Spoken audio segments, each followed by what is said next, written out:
This is James Helder for the Cass Helder Show here on BoxNation. I'm in Birmingham. With me, I've got one of the most avoided fighters at 168 in the whole country, the current WBO European champion, Jamie Cox. What's happening? You all right? Yeah, all good, James. All good. Good to see you. Good to see you. I've got myself shaving, so I just have to, just in the gym, I had a little shave. So looking very, very fresh, very trim. Got a real old school sort of Rocky Marciano look about you today, mate.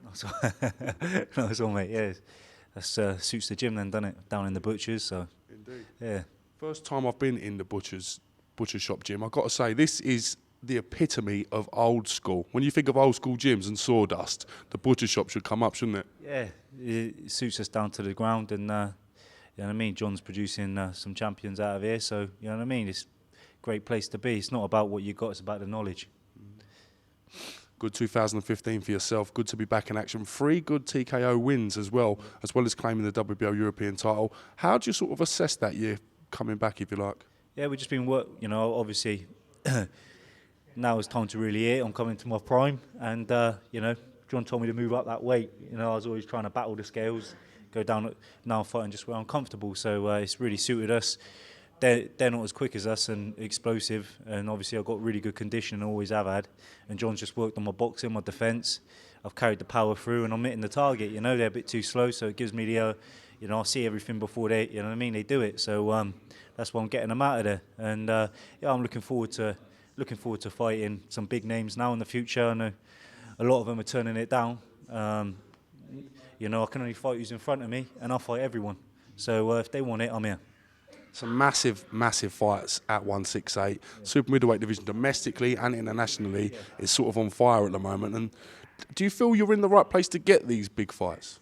Yeah, definitely. I feel I'm in the right place because Frank's the man. Frank's always been the man in boxing. You know, he's not a paper boy and had it easy. He's a man from Islington, worked his way up and knows the game inside out. And sticking with Frank, I guarantee he'll get me that world title shot this year, and we'll keep it. Fedor Chudanov is obviously in action on BoxNation defending against Felix Sturm. Would that be the winner of that fight? Would that be something you would really like to get at? Yeah, I mean, any of the world champions, that'd be a great one, you know, to fight Chudanov. We just have to wait and see. And I'll leave all that stuff to Frank. All we're doing, we're in the butchers preparing. And down at Team Des Fitness, where you guys need to get down, do a little bit of training, do a little show down there for Des. And yeah, I've got a great team. John Costello, my coach, Team Des, Dean Arditas, and also Kasim, he's our physio. So yeah, I've got a great, and I've got some great friends that support me and back me and my family. So that's it. I just keep it small, and that's it. Is it the law of when you're a strength and conditioning coach, you've got to be super hench? Des has got to be one of the strongest looking sort of humans I've come across. Yeah, Des, mate, and you know what I mean, he's great with it. Des, top bloke, mate, and gets us in tremendous shape. Great asset, great that, you know, John tied up with him, and it's just gone from strength to strength. Last time out, great night for yourself capturing that WBO European title. How proud was you to get that belt and get that ranking with the WBO, if you like? Yeah, you know, the belts are good, but I just want to fight the big names. You know what I mean? They look nice. They're to give it to my family, you know what I mean? But I just want, you know, for myself, beat these good people. You know, you got George Groves, James DeGale, domestically, Callum Smith. You know, obviously out internationally, you've got Chudanov, Abrahams, the Italian guy who just won the IBF, I think it is. So, you know, put me in the mix with them, and I'm telling, you know, I'll be keeping that title, and it'll be staying in England for a while. We've seen sort of the big domestic clashes that have turned into the monster fights, especially over the last couple of years. Do you think you need that domestic rivalry between fighters to turn sort of a normal fight into a super fight, if you like? Yeah, well, I don't know where it come from, but I know, like, there was talk about Luke Blackledge. I just stayed out of it a little bit. You know, I got asked the question, you know, anyone that we get in there, we will KO. That's how I believe it, you know, because we work so hard, you know, and we're working harder than the rest, and that's why I believe it. And there's been a bit of talk on the Twitter, you know what I mean? For me, it's just all fun. And I've seen him on there saying that I've got jack shit. Well, I'm telling you, Luke Blackledge, if he gets in the ring, he's blocked me on Twitter. He will not block my left hand because I will put that guy asleep. You know what I mean? And it's the best place to stay that he's blocked me. Because if he gets in that ring with me, it's deadly business. He's ready to go. Calm down, Jake. Calm down, mate. You know, we'd have a little bit of Twitter beef here at Cassius and Helder. No, I'm being serious. Listen, when he gets in there, he's just a body to me, and I will take him out in the first round. Who do you think's top of the pile domestically in this country? I mean, James DeGalva's obviously world champion. Callum Smith's obviously getting close to that mandatory position to challenge Badu Jack. But in your opinion, who do you think's top of the pile domestically? James DeGale. James DeGale's the best, and he's someone that you have to be on your A game, because he's got a great, he's tougher than people think. He's got good speed.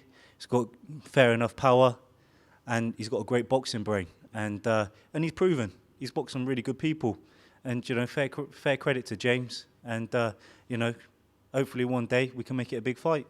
The way he's done it as well, winning the title on the road to then defend first defence in Canada against Usain Butte, he's doing all the right things, James, isn't he? Yeah, James, he's doing it. He's a great credit to the UK boxing, and I'll get my chance soon. George Groves in action quite recently took out Andre De Luisa in quite a stylistic fashion, if you like. Is the Groves fight potentially something you would like somewhere down the line this year? Yeah, it'd be great. He's I've seen him fight De Luisa. Obviously he said he was getting the rounds in, but if I fought De Luisa or whatever, I think I'd take him out early doors. I'm just going off that really. So, like I said, they're not as explosive as us, and obviously, John, we've got a great setup here, in Birmingham as well. There's some great. John's got a great network of people here. Max McCracken, obviously with Dean, and there's enough other boxing gyms around Birmingham, and with Tom Chaney down there, and there's some great boxing up here, and John's got it right up here, and anyone we get in the UK or the world, throw them in there. I'm ready. Last year you was active 3 times, which was great to see you getting that momentum. How many times are you looking to fight this year? What's sort of the plan going into 216? I'm ready whenever Frank, as long as Frank gives me the right preparation. Well, I'm always in the gym, but just like, the right preparation for the right fighters, what we need. I'll just leave it to John for that side of things, and obviously Frank to get the fighter. Just get him in there and we'll do the job. See you flying the flag for Swindon, even though you train in Birmingham. A lot of Swindon press have got behind you, have been giving you so many good write-ups over the last couple of months. Have you found that helpful? Yeah, I've got great support back home, and got some great friends, and I've got some great people involved in media and the local papers and stuff. Swindon Advertiser, Steve Butts, Your Sport Swindon, and I'm lucky. I'm grateful for everything that I've got, and I'm just trying to achieve more.